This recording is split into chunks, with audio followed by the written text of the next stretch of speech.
Sa huling quarter ng taong 2020 kasabay ng holiday season na kung saan tiyak na hindi mapipigilan ang pagsalo-salo ng mga pamilyang Pilipino, pinangangambahan ng Pampanga Provincial Health Office ang mabilis na pagkalat ng coronavirus. Hindi lamang dahil sa inaasahang gathering, kundi sa nagiging kapintasan o lapses umano ng ilang municipal health officer na ang mga nagpopositibo sa COVID-19 hindi na umano na idadala sa mga isolation facilities ng lalawigan. Napansin nga ni Governor na parang positive na ibigay na namin yung letter, yung kanyang result. It takes time.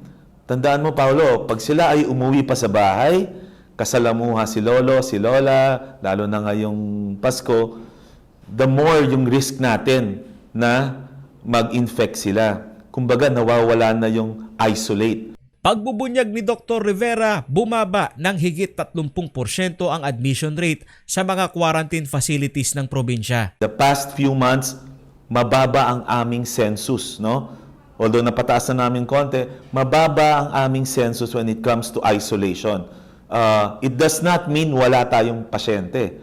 It just means na hindi na sila nagpapa-isolate.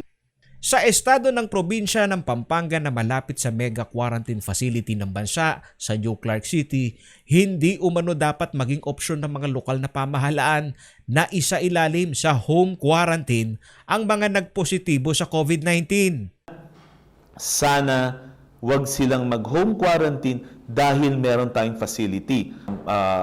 Experience namin ni Governor na mas mahirap bantayan kung kayo ay naka-home quarantine lang. And our PNP cannot handle all those quarantines, no? Gaya nga ng mga dating nangyayari, ina-assure tayo ng mga MHOs na ang ating mga naka-home quarantine ay binabantayan ng ating mga barangay at kapulisan.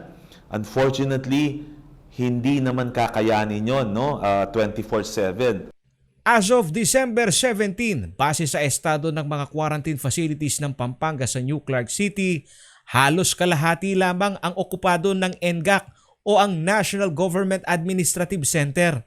Habang sa Athletes Village, nasa 54 pa na mga kama o bed capacity ang available sa 177 na bed capacity nito na inilaan sa provincial government ng Pampanga. Sa panayam ng news team kay Dr. Rivera, tinataya umanong nasa 30 katao kada araw ang nagpupositibo na kabalin at karamihan dito ay mula sa 3 highly urbanized cities sa Pampanga. Ito'y mula naman sa minimum na 100 na katao na sumasalang sa RT-PCR test kada araw. Samantala, sa kabila ng banta ng malawakang local transmission ng COVID-19 sa probinsya, pinulsuhan ng CLTV 36 News ang mga Kapampangan kung papaano ipagdidiwang ang Pasko. Sagot nila.